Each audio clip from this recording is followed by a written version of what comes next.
Welcome back to Unseen Histories, the podcast that peels back the layers of the world you think you know. When you picture Paris, you probably imagine the Eiffel Tower, romantic cafes, and beautiful art. But what if I told you there's another Paris, a city of the dead, hidden right beneath your feet?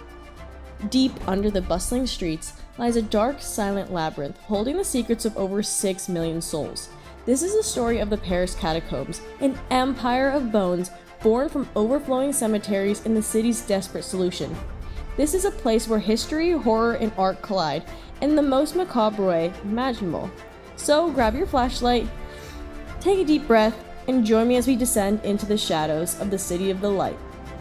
You'll first hear from our historians, Beck, Will, and Aidan. Joining them is Savannah, our specialist on the catacombs, the legends, and the cultural narratives that shape them. And finally, we'll have our on-the-ground researcher, Hannah, who actually visited the catacombs herself and will share what it's like to really experience them. Take it away, guys. I'm Beck, and today we're headed to Paris, but we're skipping the Eiffel Tower. We're going 60 feet underground into a space that holds the remains of 6 million people. Which, let's be honest, is the real reason anyone goes to Paris.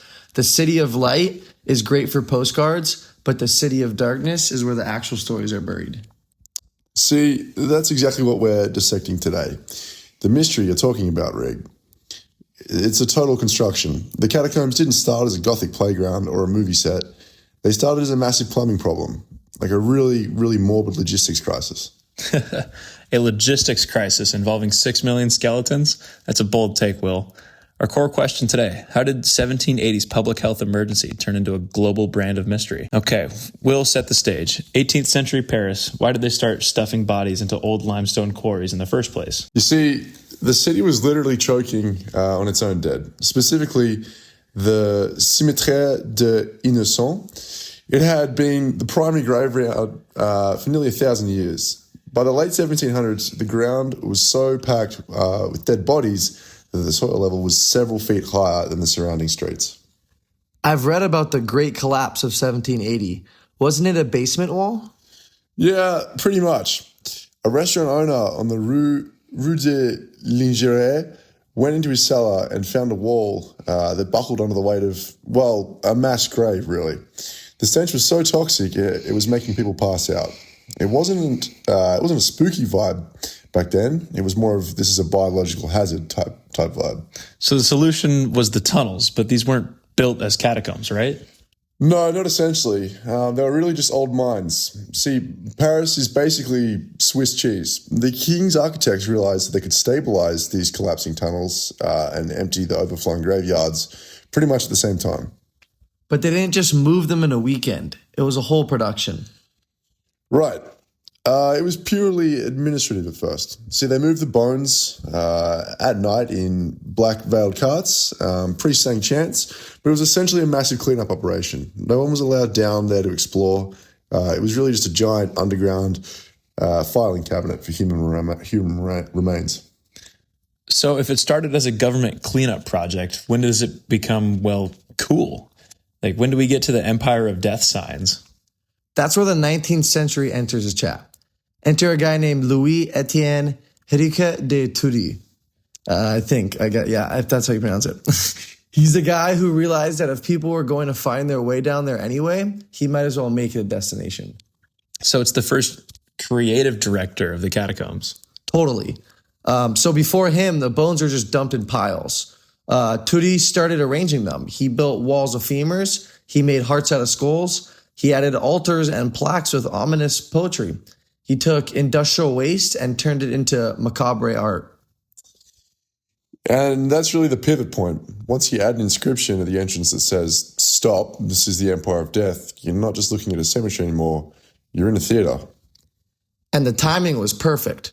The Romantic movement was exploding. Writers like Victor Hugo and Gaston Leroux were obsessed with the underbelly of Paris. The tunnels became a metaphor for the human soul. Dark, hidden, and full of ghosts. Suddenly, the catacombs weren't a health solution. They were the true Paris. And fast forward to 2026, I see people on social media waiting 3 hours in line for this. We had movies like As Above, So Below, and even shows like Lupin using the tunnels as secret hideouts. Why are we still so obsessed with a bunch of old bones? Because Paris needs the catacombs to maintain its allure. Think about it. The surface of Paris is so curated, so perfect, so Emily in Paris. The catacombs provide the necessary edge. It's the shadow to the city of light. You can't have one without the other. It's also the exclusivity of it. You can only see a tiny fraction, maybe 1 mile out of 200 miles. And that forbidden idea, it fuels the myth of the cataphiles. So is illegal, is this illegal exploring? No, are the illegal explorers, are they still a thing? Oh yeah, more than ever. There are stories of underground cinemas, secret bars, even a fully functioning police station found in the tunnels a few years back. So whether or not every story is 100% true, it doesn't really matter.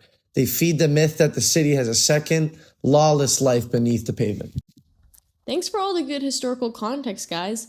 Now over to Savannah. The main cemetery used in Paris, La Innocence, which has been used since the Middle Ages, has eventually held the remains of millions of people in 1186. How is this an issue to health risk? Well, human corpses, they go through this thing called saponification, where the fatty tissues become an adipocure, which is like a texture of wax due to the moisture of soil. But in the beginning, around 1810, renovation transformed the site dramatically. Workers arranged the bones carefully and constructed walls of skulls and femurs, creating many tourists at the time said to be haunting patterns. But the creation during the 18th century, they were demonstrated to show a work of art. These changes gradually turned into catacombs from a hidden storage site into a place where it could be explored. During the 1800s, European culture became fascinated with ruins, death, and mysterious. This cultural movement was often associated with Romanticism, encouraged writers and artists to explore darker themes and emotional responses to the history. Many writers saw catacombs as a place to create Gothic literature. How underground space like catacombs with public view of skeletons seemed to embody these ideas perfectly. Tunnels filled with bones created a powerful reminder of mortality and passage of the time. As access to the catacombs gradually opened to the visitors, these spaces became part of cultural imagination in Paris. In the 19th century, there was increasing modern and rational shaped by science, industry, and urban planning. Yet at the same time, people remained fascinated by the supernatural and the unknown. The tension between rational modern city and lingering beliefs in ghosts, spirits, and hidden stories created fertile underground for storytelling. Writers began to imagine underground Paris as a place where the boundaries between real and supernatural could come together. Instead of distant castles or medieval ruins, the modern city itself became a setting for Gothic and fantastic literature of the fantasy. The catacombs, deep beneath the streets and filled with millions of bones, this optic a perfect symbol of the hidden world. Through these cultural interpretations that are not true, the catacombs transform from a practical solution to a real crisis into something more powerful, a symbol of mysterious darker side of Paris. What was first intended to bury the dead because of health risk and the rise of the open public view in the 19th century will later was seen to demonstrate the history of Paris, but it was the rise at the same time of the creation of Romanticism, a desire of history told in different formats. Most intrigued by the 19th century, that changed the shape and space of catacombs of the place of darkness and Gothic literature. All right, now on to an on-the-ground account from our researcher, Hannah. So last year, I actually had the chance to visit the catacombs of Paris for one of my classes while I was studying abroad. I originally went because it was part of an assignment. We were studying the histories and the myths surrounding the catacombs, and my professor encouraged us to see them firsthand if we could.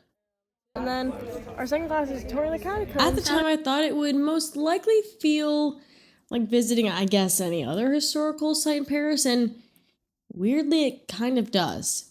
The entrance today looks a lot like a regular museum. You line up outside, you buy your ticket, and you go through security. There are staff members, metal barriers, and signs explaining the rules, everything you'd expect of a typical tourist attraction like the Louvre. Once inside, you can either go through with a tour guide or listen to an audio guide, which is what me and my friend did. And that explains the history while you walk through. Before going in, you hear a lot about the myths. Sometimes just people on the street tell you things you pick up over time, or while you're waiting in line, you hear other people talking about it. They talk about ghosts and strange feelings, or the idea that the catacombs are haunted, And while you're on tour, you're hearing all these stories about how the bones were moved there in the 18th century, like we covered, and how the tunnels stretch for miles under the city, and how explorers sometimes get lost down there, and I definitely did not want to get lost down there. It is mysterious and a little creepy at the same time, but as a history head, it still feels academic. But when you first see the bones, it almost doesn't feel real. They're arranged in these very carefully stacked rows like Aidan, Beck, and Will covered, and there's femurs forming along the corridors. It's very organized, and I don't know. To me, it kind of felt like an art installation, or maybe, I said before, a museum exhibit, I guess. Your brain kind of forgets that these are actual human remains. These were people who once had lives every day like us. But the longer that I was down there, the more that feeling kind of started to change. There was this moment where it suddenly hit me, hey, that person could have been a daughter just like me, a sister. They're not just historical objects, but they're actual bodies, and there's thousands and thousands of them. And if you're wondering if there's a smell, there definitely is. And these are people who once lived in Paris, and it was kind of surreal because at that time I was kind of living in Paris. And when that realization set in, the atmosphere started to feel very different. It's hard to explain, but I started to feel like I wasn't supposed to be there. Not in a dramatic horror movie way, but more in like a quiet sense that this place wasn't meant for visitors. Almost like the buried people there didn't really want us walking through their space, shining lights, and taking photos. And hey, you guys are gonna be seeing some clips that I took at the time. I definitely feel bad about it now because I try to put myself in there. Well, I guess they're not wearing shoes, but you know what I mean. And I definitely wouldn't want people taking pictures of my bones. But when I came back and told my friends about that feeling, I expected them to think that I was being, dramatic. But instead, a bunch of them said they had been hearing the same thing, and like this was a common thing a lot of visitors felt. And unfortunately, I did look it up on TikTok, and it is a thing that a lot of people feel. A lot of visitors report feeling like their presence just isn't welcome there. And I think that reaction actually says something important about the site. Even though the catacombs have been turned into a tourist attraction, they're still fundamentally a burial place. I did find it a little bit almost more morbid that there were actual bones there, that there is a gift shop within the catacombs. That to me, is almost more creepy. But hey, that's just me. Beneath all the mythology and curated displays, you're standing in a place that holds remains of millions of people. So that uneasy feeling might not just be a superstition. It might be our way of recognizing that we are visitors in a place that I'm not sure was ever really meant to be visited. These people didn't even know that the catacombs would be their end resting place.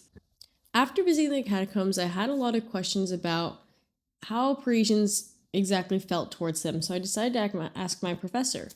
And he basically said that today the catacombs occupy a very complex place in Parisian culture. For many of them, it's very important and a historical site, but it's also somewhat an uncomfortable reminder of the city's relationship with death. And hey, I can't blame anybody for not really wanting to think about death while out of lingerie or looking at the Eiffel Tower. While at the official catacomb museum is carefully managed by the city, much of the underground tunnel network remains closed to the public.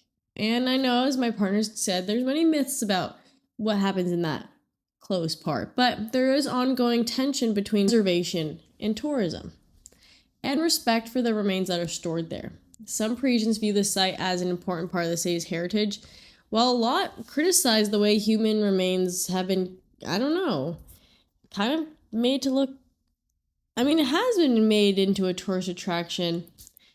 And despite the tension, the catacombs have become one of Paris's more popular historical attractions.